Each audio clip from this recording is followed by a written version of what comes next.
this time, we're going to welcome and encourage questions across the room, one to another, as well as questions, comments, observations, up to our speaker. Bob. I'll start. You got a pen? Oh, yes. Did I give you a pen? I'm sorry. There you go. From my perspective, there's absolutely no correlation between religion and government. Religion is a fixed, something you believe in, just as atheism. Government is something that's created, always looking for, it's us collectively. It's us trying to build bridges and dams and educate ourselves and have fresh air and clean water.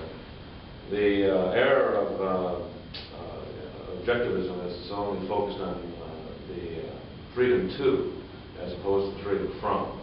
And I look at government as an extension of myself. I certainly don't look at some sense of a deity as an extension of myself. That's just an erroneous explanation of the natural world. There is no supernatural, it's only the natural world. But government is me. It's my neighbor, it's my friends, it's everyone in this room. It's how we collectively do things. There's no correlation between government and religion.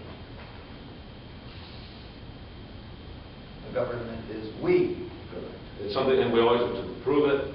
It's developing. It's not a fixed dogma. It's not a ritual. It's not some error. Religion is just wrong. Government is a tool.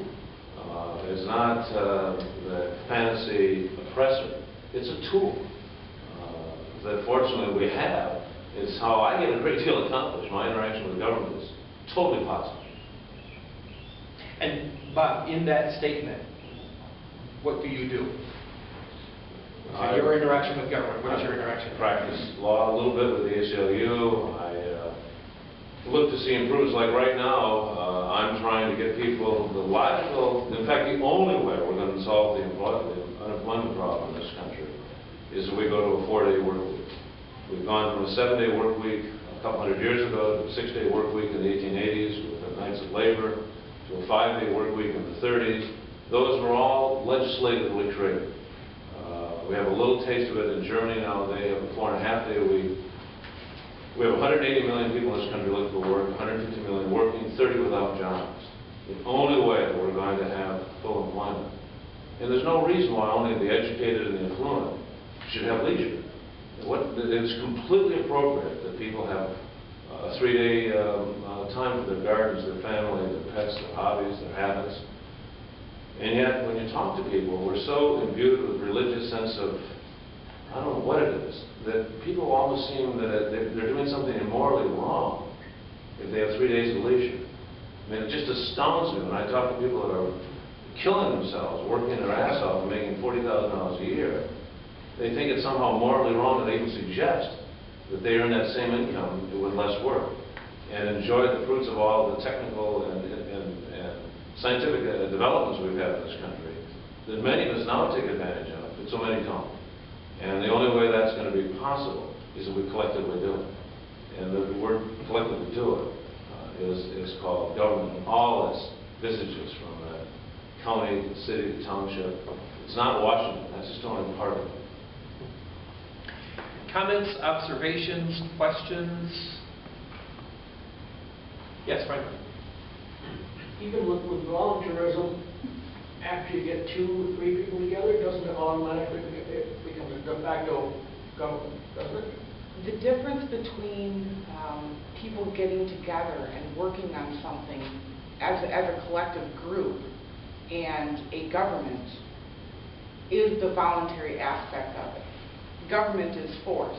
I mean, you don't have a choice to opt out. You cannot opt out of paying your taxes without worrying about, people sending threatening letters to you and eventually, taking your house. Well, once they drop out, there is no cooperation any longer. What's that? When they drop out, if there is no force behind the activity, then they drop out one by one, right? Once who drops out of what? Of the collective effort. Well, any collective effort would take, like, if this side of the room over here wanted to, put up a teepee in the center of this room, be this voluntary interaction, and people would start moving chairs and start putting up this teepee in the side of the room. And if people on this side of the room didn't want to participate in that, well, there's no problem with that, because unless somebody over on this side of the room starts the government. The two groups, right? That one has decided and one has relinquished the right. Well, not necessarily. There doesn't have to be a government that comes in and designates, all right, you grab the stakes and you grab this and you, all right, well, this the people over on this part of the room don't want to be part of that particular collective effort. Maybe they want to, be part of another collective effort and make other things happen and work voluntarily to, feed and house the poor and take care of the sick and the elderly. And there are ways to do things voluntarily without having this force of government. And by its very nature, government is force, and it can only get bigger. I mean, if you look at what the United States started as a republic, 230 some odd years ago or so, and where we are now, you can see how much bigger and how many more rights are being violated. I mean, you have to have a license to get married. You have to have a license to go catch a fish. You have to have a license to do this and to do that, and all these rules and regulations, where I think the free market economy could account for a lot of that. And I think the reason that, like the March on Wall Street, for example, everybody's all up in arms against these big corporations and these big, huge, entities. Well, we don't need protection from the government from these entities, because these entities are so deeply entangled and entrenched. They've got subsidies, they've got, all these things that government helps them out. You've got bailouts, you've got all these problems, and the whole problem stems in that government is force. And if you didn't have the force behind it, and it was just strictly voluntary interactions, I think everybody would be better off, and it would be a freer society. And there still could have things, done, science, technology, things would still happen. Bob? You're talking about a utopian vision, and a utopian vision has all kinds of problems, because somebody will try to take advantage of one another or of groups, and government seems to be required to kind of protect the community or the commons, because there will always be outliers. There will be people who cheat, who will try to take advantage of the freedom to do whatever they want. I mean,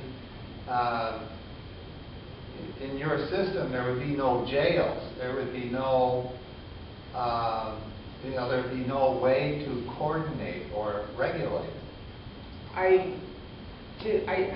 Anarchism is not a system.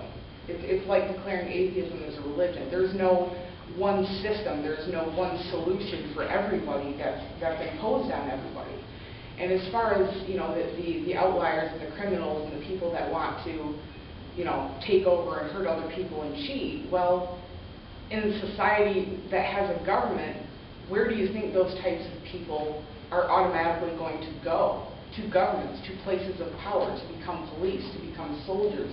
And I'm not saying that all soldiers are corrupt by any means. People become teachers and government workers, and because most of the time they want to try and help their fellow humans. So, but yeah, by its very nature, that's where the corrupt, that's where the negative personalities and the control is going to want to go, is to positions of power in the government. And there are a couple of questions, and this is brought up at least, I think, once every other meeting in this group, to what Bob was talking about, and it goes to Garrett Hardin's tragedy of the commons, where there was land that was set up and equally divided, and volunteers in that commons agreed that they would each have the same number of acres to graze their sheep on, support themselves and others. And some took advantage of others.